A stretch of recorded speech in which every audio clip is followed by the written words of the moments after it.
여긴 조선 사람들 다 같이. 일제강점기 때 돈을 벌 수 있다는 꾀임에 속아 일본 군함도에 끌려간 조선인들이 짐승보다 못한 대우를 받으며 모진 고초를 겪다가 목숨을 건 탈출을 결행한다는 내용입니다. 초등 재학 중 여자 근로 정신대로 강제 동원된 피해자로 30년 동안 일제 피해자 권리 회복 운동에 기여해 온 국가인권위 홈페이지에 소개됐던 양금덕 할머니의 2022 대한민국 인권상에 대한 공적조서, 그러니까 상을 준다는 이유입니다. 그런데 세계 인권의 날을 맞아 열기로 했던 시상식을 코앞에 두고 외교부가 느닷없이 제동을 걸면서 불과 반나절 만에 무산되는 초유의 사태가 일어났죠. 그런데 느닷없이가 아니었습니다. MBN 단독 보도에 따르면 이미 외교부는 11월에 수상 반대 의견을 내놓은 상태였습니다.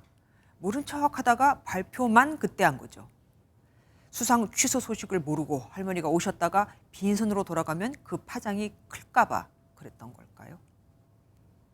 그러니까 일본의 눈치를 보느라 자국민의 아픔을 어루만지지 못하는 외교부가 도대체 어느 나라 외교부인지 묻지 않을 수가 없습니다.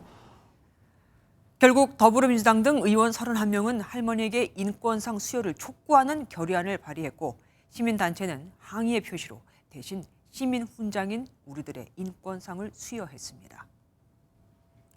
한반도 안보 위기 상황에서 일본을 자극하지 말고 한일 관계를 풀어보려는 외교부의 생각이야 일부 이해는 됩니다만, 모진 풍파를 다 헤치고 인생의 황혼기를 맞은 90대 할머니에게 국민의 이름으로 조그마한 훈장 하나 달아드리는 게 그렇게 어렵고 복잡한 일이었을까요?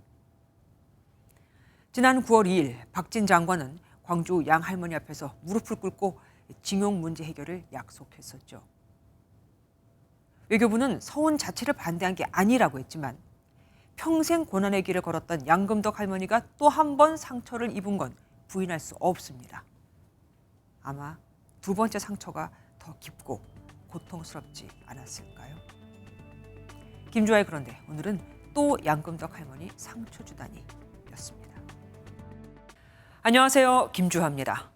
공정하고 신속한 MBN 뉴스, 유튜브를 통해서도 만나보실 수 있습니다. 특히 더 많은 뉴스와 라이브를 보고 싶으시다면 오른쪽을 눌러서 구독하시면 됩니다. 어렵지 않죠? 빠르고 정확한 뉴스로 계속 찾아뵙겠습니다. MBN 뉴스를 시청해 주신 여러분 고맙습니다.